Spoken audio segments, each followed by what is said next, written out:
ဓမ္မမိတ်ဆွေပရိသတ်များအားလုံးပဲမင်္ဂလာပါခင်ဗျာဒီကနေ့မှာတော့အဋ္ဌာဏမေတ္တန်ခါရတော်ဖြစ်ပေါ်လာပုံနဲ့အဋ္ဌာဏမေတ္တန်ခါရတော်ရဲ့ပါဠိအနက်အဓိပ္ပာယ်တွေနဲ့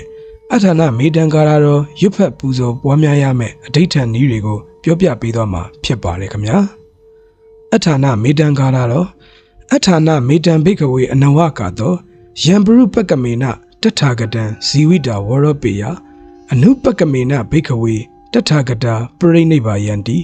ဣဒေနသစ္စာဝိဇေနသုတိမေဟောတုတပ္ပဒါဒီဂါရတော်ရဲ့အနက်ဒိဗေကတော့မြတ်စွာဘုရားရှင်တို့မြည်သည်သူတစ်ပါးတို့ရဲ့လုံလပေယောဂကြောင့်တေယိုးထုံးစံမရှိပရိနိဗ္ဗာန်ဆံယိုးထုံးစံမရှိပါလူသက်တန်းရဲ့၅ပုံ၄ပုံပြည့်မှသာလျှင်အလိုအလျောက်ပရိနိဗ္ဗာန်ဆံတော်မူကြလေကုန်၏လို့အဓိပ္ပာယ်ရပါတယ်ဒီဂါရတော်မြတ်ကြီးဟာရှေးဆရာကြီးတွေရှေးလူကြီးသူမတွေကရေးဆက်ထားတဲ့ဂါရတော်တစ်ပုဒ်မဟုတ်ပါဘူးမြတ်စွာဘုရားရှင်ကိုယ်တော်တိုင်မိန့်ကြားတော်မူခဲ့တဲ့မြတ်စွာဘုရားရှင်ရဲ့နှုတ်ထွက်ဂါရတော်စစ်စစ်ဖြစ်ပါတယ်ဘုရားဟောနှုတ်ထွက်ဂါရတော်စစ်စစ်ဖြစ်တဲ့အတွက်ကြောင့်မလို့ဘေးအန္တရာယ်ကင်းရှင်းခြင်းနဲ့ပုဂ္ဂိုလ်တွေယုံကြည်ကြည်နဲ့ရွတ်ဆိုပွားများနိုင်ပါတယ်ဒီဂါရတော်ဖြစ်ပေါ်လာပုံရဲ့တမိုင်းကြောင်းကလည်းဘေးအန္တရာယ်ကင်းရှင်းတဲ့သဘောကိုဆောင်ပါတယ်မြတ်စွာဘုရားရှင်ကိုရမြတ်ကြီးကိုဒေဝရတ်ကလည်းလေးသမားတွေလှုပ်ပြီးလှုပ်ကြံခိုင်းခဲ့ပူပါတယ်။နာလာဂီရိစင်ကြီးကိုလည်းအရက်မူးအောင်တိုက်ပြီးလှုပ်ကြံခိုင်းခဲ့ပူပါတယ်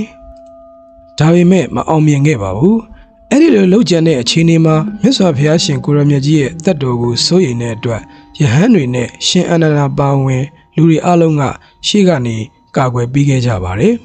။အဲ့ဒီလိုအချိန်ခါမှာမြတ်စွာဘုရားရှင်ကဒီဂါရတော်ကိုမိန့်ကြားတော်မူခဲ့ပါတယ်။ချစ်သားတို့မြတ်စွာဘုရားရှင်တို့မြည်သည်သူတစ်ပါးတို့ရဲ့လုံလပယောဂနဲ့ပြိဋိဘံဆံယိုးထုံးစံမရှိပါဘူ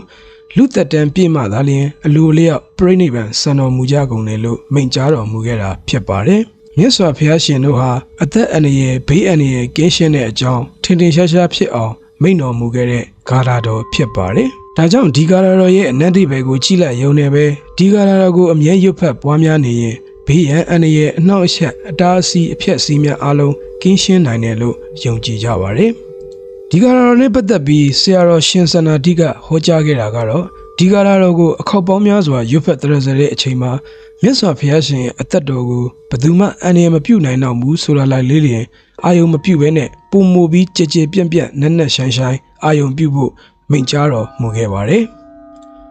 ဒီဂါရတော်ကိုရွတ်ဖတ်တဲ့ဇေနေတဲ့အချိန်မှာပဲမြတ်စွာဘုရားရှင်ရဲ့ဂုဏ်တော်တွေကိုပါတခါတည်းအာယုံပြုပြီးတော့ဒီဂုဏ်ကျေးဇူးတွေနဲ့ပြည့်စုံတဲ့မြတ်စွာဘုရားရှင်ရဲ့အသက်ကိုမြည်သူတဦးတယောက်ကမှအန္တရာယ်မပြုနိုင်ဘူးဆိုတဲ့အကြောင်းကိုအာယုံပြုပြီးတော့ရွတ်ဖတ်တဲ့ဇေဖို့ဆရာတော်ရှင်စန္ဒာတိကမိန့်ကြားပေးဦးပါတယ်ဒီဂါရတော်နဲ့ပတ်သက်ပြီးစံခင်းဆရာတော်ဘုရားကြီးရဲ့ကိုယ်ရေးဖြစ်ရပ်ကိုလည်းတင်ဆက်ပေးကြပါတယ်စံခင်းဆရာတော်ဘုရားကြီးမအူပင်မြို့တစ်ဖက်ကမ်းစံခင်းရွာကြီးတွင်တရင်သုံးနေစဉ်အင်္ဂလိပ်အစိုးရလက်ထက်ကမအူပင်မြို့ပလိတ်ယောဂဘေးကြီးကတ်ဆိုင်ခဲ့ပါတယ်။ဒီယောဂဆိုးကြီးကြောင့်နေ့စဉ်လူပေါင်း40-50ခန့်သေဆုံးနေခဲ့ပါတယ်။မအူပင်မြို့မှလူအချို့စံကင်းရွာကြီးသို့ပြောင်းရွှေ့လာသူများထံမှယောဂများပါလာရာတခြားသူများသို့ကူးဆက်ပြီးသေဆုံးကုန်ကြပြန်ပါတယ်။ခေတ်မီစေဝါများလည်းမရှိသေးသောကြောင့်ဘုန်းတော်ကြီးများပင့်၍ပရိရွတ်ကြကမ္မဝါဖတ်ကြပါတယ်။သို့တော်မထူးကြပဲယောဂဖြစ်ပွားမြဲသေမြဲဖြစ်နေကြပါတယ်။ဒါကြောင့်စံခင်းဆရာတော်ဘုရားကြီးကဘာကြောင့်ယောဂါတွေမပြောက်ပါလေတခုခုလိုနေပြီထင်တယ်ဟုစဉ်းစားတဲ့အခါမှာငယ်ဆရာများပြောပြခဲ့ဘူးသောစကားကိုပြန်အမှတ်ရမိပါတယ်ငယ်ဆရာကငါတပည့်တရင်တစ်ခါပရိယွတ်ကမ္မဝါရီဖတ်ပေမဲ့မစွမ်းမဲဖြစ်တတ်ပါတယ်အဲ့ဒီအခါမှာရွတ်ဖတ်ပြီးနောက်ဆုံးမှာအဋ္ဌာဏမေတ္တန်ခါရတော်ကို၃ခေါက်ရွတ်ဆိုဖို့မိန့်ကြားခဲ့ပူပါတယ်ဒါကြောင့်စံခင်းဆရာတော်ဟာဥပဇင်းတွေကိုရင်တွေကိုအလွတ်ရအောင်ကြက်ခိုင်းခဲ့ပါတယ